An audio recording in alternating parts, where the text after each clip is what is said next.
हर हर महादेव। चलिए आज हम जानते हैं राष्ट्रपति से जुड़े कुछ महत्वपूर्ण अनुच्छेद। तो राष्ट्रपति के लिए अनुच्छेद 52 से शुरू होता है और 61 पे खत्म होता है। तो सबसे पहले जानते हैं कि आर्टिकल नंबर 52 क्या है।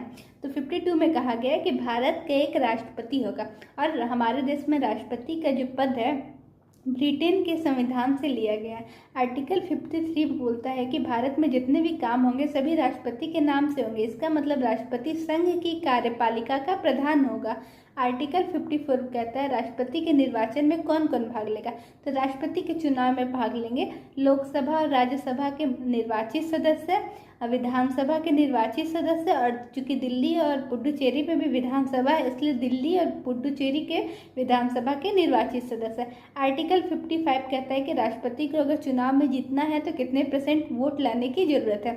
आर्टिकल 56 कहता है कि राष्ट्रपति का कार्यकाल कितने वर्ष का रहेगा। तो राष्ट्रपति का कार्यकाल 5 वर्ष का रहेगा। जब से वो चुने जाएंगे उसके 5 वर्ष तक उनका कार्यकाल रहेगा, जब तक कोई उनका उत्तराधिकारी चुना नहीं जाता। आर्टिकल 57 कहता है कि राष्ट्रपति का दोबारा निर्वाचन कैसे होता है।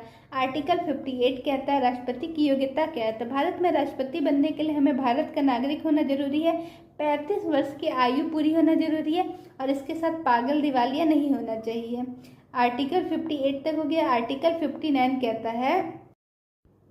आर्टिकल 59 कहता है कि राष्ट्रपति के उम्मीदवार के रूप में होने के लिए आपके पास कौन कौन सी दशाएं होनी चाहिए, जैसे वो पागल या दिवालिया नहीं होना चाहिए, कुछ इस प्रकार।